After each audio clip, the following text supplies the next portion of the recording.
Hello, আসসালামু আলাইকুম সুপ্রিয় জব প্রত্যাশী ভাই ও বোনেরা এবং যারা 18তম শিক্ষক নিবন্ধন পরীক্ষার্থী রয়েছেন। আজকে আমরা ষষ্ঠ গণবিজ্ঞপ্তিতে রাষ্ট্রবিজ্ঞান বিভাগের অর্থাৎ রাষ্ট্রবিজ্ঞান প্রভাষক পদের শূন্য পদ ঢাকা ও চট্টগ্রাম বিভাগে কতগুলো রয়েছে সে সম্পর্কে আলোচনা করব এবং টোটাল শূন্য পদ কতগুলো সেটাও জানতে পারবেন। চলুন আমরা আমাদের মূল বিষয়ে চলে যাই। আপনারা দেখতেছেন এখানে যে 19তম অর্থাৎ রাষ্ট্রবিজ্ঞান প্রভাষক শূন্য সরি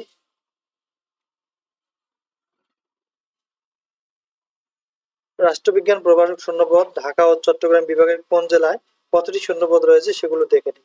এবার রাষ্ট্রবিজ্ঞান এবং আপনারা জানতে পারবেন ঢাকার কোন কলেজ এবং চট্টগ্রাম বিভাগের কোন কলেজগুলোতে শূন্যপদ রয়েছে সেগুলো আমরা দেখাবো। মোট ভাইবা প্রার্থী হচ্ছে 1021 জন, শূন্য পদ দেখা যাচ্ছে 301টা, তাহলে টোটাল 720টা পদ কিন্তু ফাঁকা থাকতেছে এবং 720 অর্থাৎ 720 জন প্রার্থী কোনো পদ থাকতেছে না, মোট পদ যেহেতু 301টা। তাহলে জব হবে কি সবারে? আসলে এটা নির্ভর করতেছে ভাইবা কতগুলো প্রার্থী পাশ করবে তার উপর, এবং আপডেট হচ্ছে যেহেতু তথ্য আশা করা যাচ্ছে আরো শূন্যপদ বৃদ্ধি পাবে।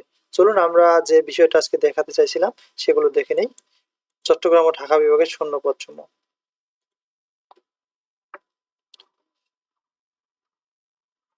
তবে এবার ঢাকা বিভাগে সর্বোচ্চ কিন্তু রাষ্ট্রবিজ্ঞান প্রভাষকের শূন্যপদ ফাঁকা রয়েছে। চলুন আমরা সেগুলো দেখে নিই। এখানে সরি একটু লোডিং নিচ্ছে, আসুক পেজটি। হ্যাঁ,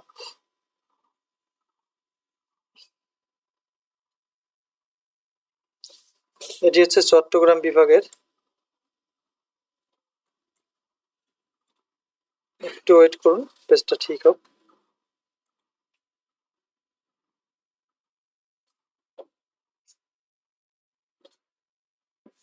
সরি, যেহেতু এটি আসলে আমরা স্ক্রিন রেকর্ড করতেছি তাই একটু হয়তো হচ্ছে, আমরা দেখাবো অবশ্যই, আপনারা একটু ওয়েট করুন, ইনশাআল্লাহ জানতে পারবেন।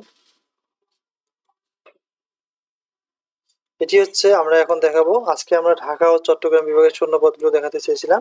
ঢাকা বিভাগের শূন্যপদ দেখেন কোন কোন কলেজে রয়েছে আপনারা জানতে। পল্লবী ডিগ্রি কলেজে রয়েছে একটা পোস্ট, একটা লেকচারার পদে, এবং এখানে দেখেন নামগুলো হাজী সেলিম ডিগ্রি কলেজে রয়েছে পলিটিক্যাল সায়েন্স লেকচারার।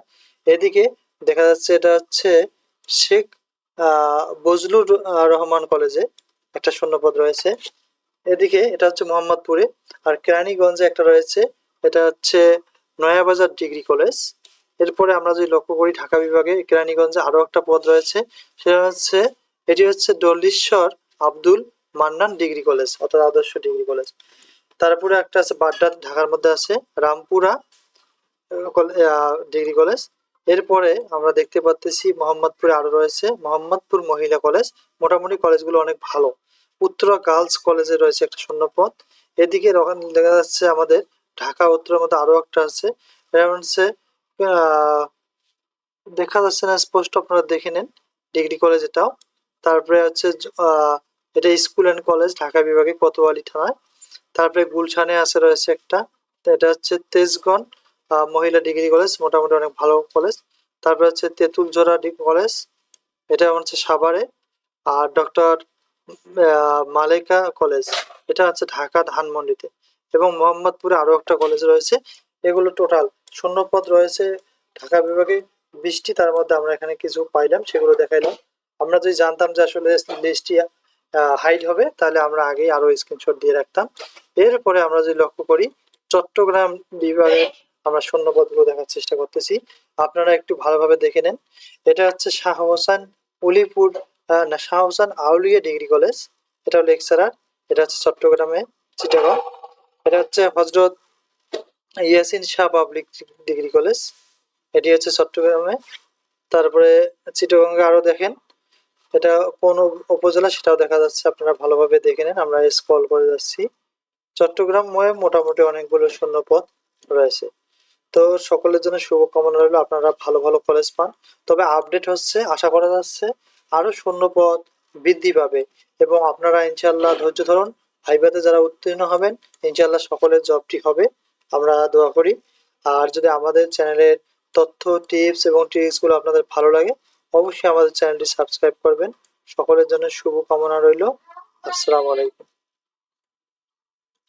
দেখেন চট্টগ্রামে অনেকগুলো শূন্যপদ রয়েছে।